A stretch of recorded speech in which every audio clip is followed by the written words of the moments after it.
Capital gains. എന്താ capital gains?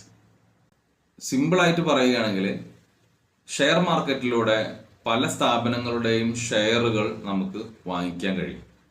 ആ ഷെയറിൽ invest ചെയ്യുന്നതിലൂടെ നേരത്തെ പറഞ്ഞ ഡിവിഡൻഡ് എന്ന് പറയുന്നത് പോലെ തന്നെ നമ്മൾ നിക്ഷേപിച്ച പണത്തിനെ വളർത്തിയെടുക്കാനുള്ള ഒരു അവസരം ഷെയർ മാർക്കറ്റ് പോലുള്ള സ്ഥാപനങ്ങളിലുണ്ട്. ഇനി ഒരു ബില്യണയറുടെ അല്ലെങ്കിൽ ഒരു സമ്പന്നന്റെ കഥയിലേക്ക് വരികയാണെങ്കിൽ വളർന്നു വരും, അല്ലെങ്കിൽ ഇതിന് വളരെയധികം സ്കോപ്പ് ഉണ്ട്, സാധ്യതയുണ്ട്, ഇത് മാർക്കറ്റിൽ വലിയ ചലനങ്ങൾ ഉണ്ടാക്കും, സമ്പത്ത് ഉണ്ടാക്കുമെന്ന് അവർക്ക് തോന്നുന്ന സ്ഥാപനങ്ങളിൽ അവർ പണം നിക്ഷേപിക്കും. നിക്ഷേപിച്ച പണത്തിനെ ഇരട്ടിയോ അതിൽ ഏറെയോ ഒക്കെ ആക്കിയിട്ടായിരിക്കും അവർ ആ സ്ഥാപനത്തിൽ നിന്നും ആ കാശ് തിരിച്ചെടുക്കുന്നത്. ആ സ്ഥാപനത്തിന്റെ വളർച്ചയെ അത് കാര്യമായി സ്വാധീനിക്കുന്നുണ്ട്.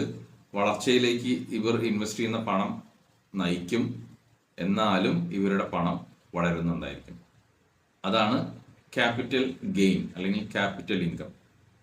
ക്യാപിറ്റൽ ഗെയിൻസ് എന്നുള്ളത് എല്ലാ ഇൻവെസ്റ്റേഴ്സും, എല്ലാ ബിസിനസ്സുകാരും, പണമുള്ള വ്യക്തികളെല്ലാം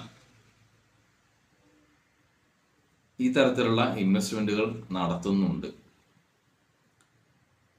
ക്യാപിറ്റൽ ഗെയിൻ നമ്മൾ ഇൻവെസ്റ്റ് ചെയ്ത നമ്മൾ ആ സ്ഥാപനത്തിനെ കുറിച്ചോ ആ സ്ഥാപനത്തിന്റെ പ്രവർത്തന രീതികളെ കുറിച്ചോ അതിന്റെ ദൈനംദിന പ്രവർത്തനങ്ങളിലോ ഒന്നും തന്നെ ഇടപെടുന്നില്ല.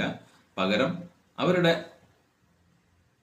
ക്യാപിറ്റലായിട്ട് നമ്മൾ കുറച്ച് പണം അവിടെ ആ സ്ഥാപനത്തിൽ ഇൻവെസ്റ്റ് ചെയ്യുന്നു. ആ പണത്തിനെ അവരുടെ പ്രവർത്തനത്തിലൂടെ അല്ലെങ്കിൽ ആ സ്ഥാപനത്തിന്റെ ആ കമ്പനിയുടെ പ്രവർത്തനത്തിലൂടെ വളരാൻ നമ്മൾ അനുവദിക്കുന്നു. നമുക്ക് ആവശ്യമുള്ളപ്പോഴോ അല്ലെങ്കിൽ ഇത്ര കാലാവധിക്ക് ശേഷമോ നമ്മൾ ആ പണം പിൻവലിക്കുമ്പോൾ അതിന്റെ മൂല്യം, നമ്മൾ നിക്ഷേപിച്ച പണത്തിന്റെ മൂല്യം വളരെയധികം വർദ്ധിച്ചിട്ടുണ്ടായിരിക്കും. ആ പണത്തിനെ നമുക്ക് വളർത്താൻ കഴിഞ്ഞിട്ടുണ്ടാവും. ഇതാണ് ക്യാപിറ്റൽ ഗെയിൻ എന്നുള്ളത് ഉദ്ദേശിക്കുന്നത്.